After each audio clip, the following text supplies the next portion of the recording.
Hey, what's up people? Pizzal here, and today I want to talk to you guys about The Shape of Water. Now, I'm not going to bore you with any kind of plot synopsis for this film. I'm sure you've heard of The Shape of Water, you've probably seen it, but you definitely know what it's about. It's the tried and true boy meets girl story. Only in the case of The Shape of Water, the girl is a mute and the boy is a amphibious humanoid creature. But this was one of the most heavily hyped films of 2017. It was bathed in praise by critics. It even won Best Picture at the Academy Awards, and the writer-director-producer Guillermo del Toro won an Oscar, which I think is awesome. I've been a huge fan of Guillermo del Toro for many, many years. He is one of, if not the most visionary filmmakers working today. And I don't mean visionary in that his films are just stylish, that he throws in, you know, some lens flares here and there and some cool angles here and there. He is one of the most creative, artful filmmakers working today. I love his penchant for making the grotesque beautiful and turning the outcasts and the weirdos in his films into the heroes. And his visual style, the look of his films, it's sort of gothic meets graphic novel. It's very unique. When you say it's a Guillermo del Toro movie, or when I hear a Guillermo del Toro movie, I see it in my mind. I see visuals, I see the color palette, I see it in my mind. It's a very unique look and a very unique style. And as far as the hype that surrounded The Shape of Water, I have to say, I think the movie definitely lives up to the hype. I really, really liked The Shape of Water. From a filmmaking point of view, from a technical point of view, this movie is flawless. The cinematography, the production design, the editing, it's absolutely flawless. This is a beautiful looking film, an absolutely beautiful looking film.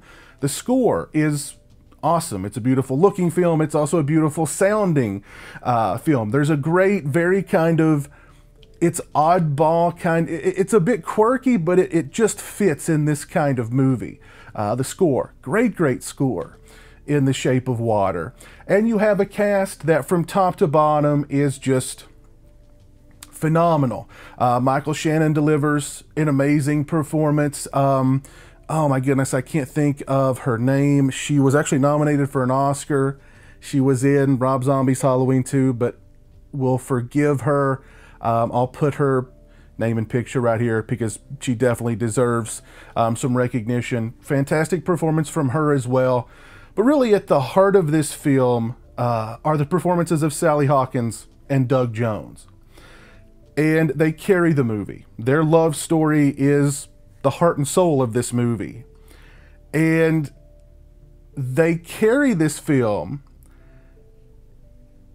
in such a unique way. It's very much Guillermo del Toro. He takes the boy meets girl love story and just spins it on its head. Not only is the girl a mute, not only is the boy an amphibious humanoid creature, but they exchange no dialogue.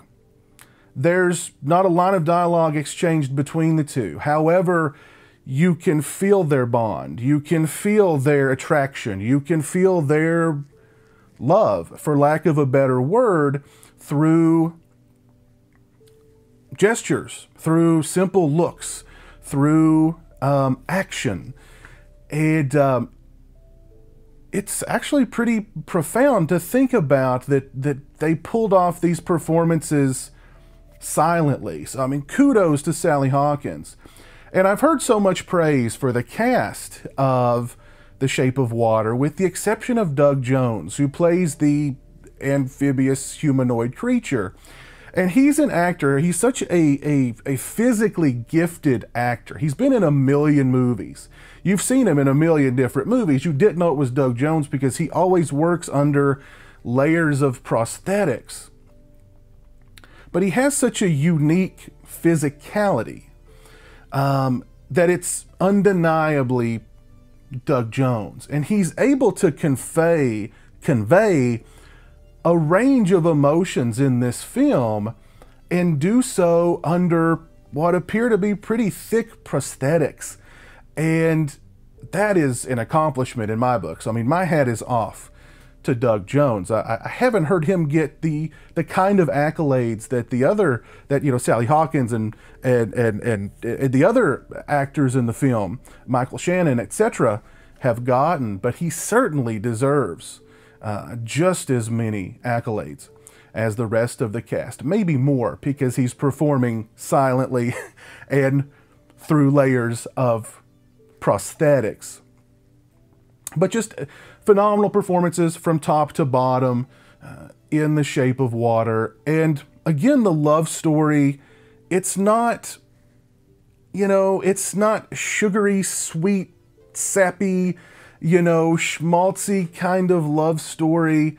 It works in its own very unique kind of non-traditional way. And I don't mean because it's non-traditional because it's a girl and a fish, but because it's just different. It's a love story through the lens of Guillermo del Toro, and I freaking loved it. I bought it. I was in hook, line, and sinker, no pun intended, and I really enjoyed The Shape of Water. I have to say, I really, really enjoyed this film, and I'm so happy that a film like The Shape of Water and a filmmaker like Guillermo del Toro were recognized by the Academy Awards. And I really don't put any real stock in the Academy Awards, but it was good to see that genre films and genre filmmakers got some, not only some notice, but actually won awards. I mean, Jordan Peele won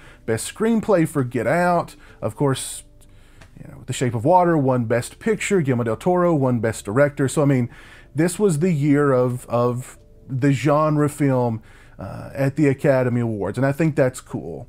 However, and this made my blood boil, I was bathing the Academy Awards in praise after the show was over. I didn't watch it, but of course I heard about Get Out and The Shape of Water taking home awards, and I thought, great, and I tweeted, it's about darn time, the Academy recognize genre films and genre filmmakers. Good for the Academy. And then I started seeing all these tweets and social media posts about how they left Tobe Hooper out of the In Memoriam segment of the Oscars, and that made my blood boil, that they neglected Tobe Hooper during the In Memoriam segment of the Oscars. But I'll let that go. Even thinking about it now, I feel my blood pressure rising.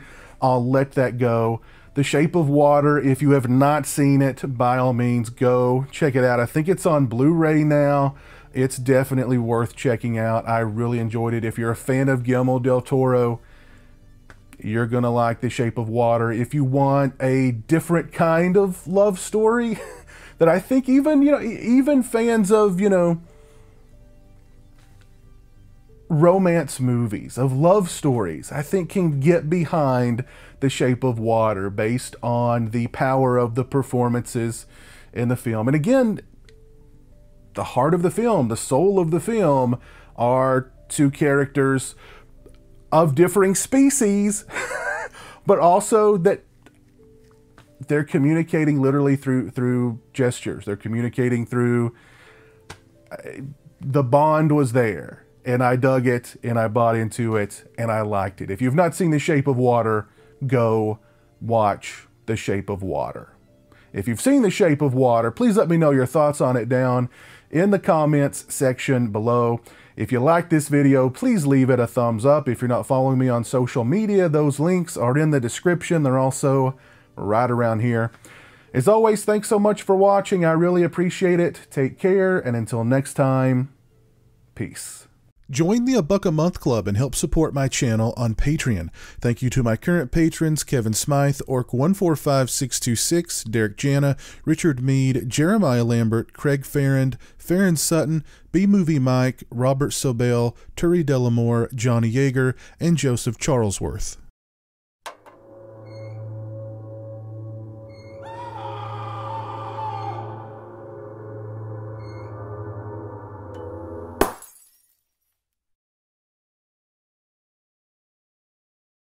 Say hello to the internet, Jeremy.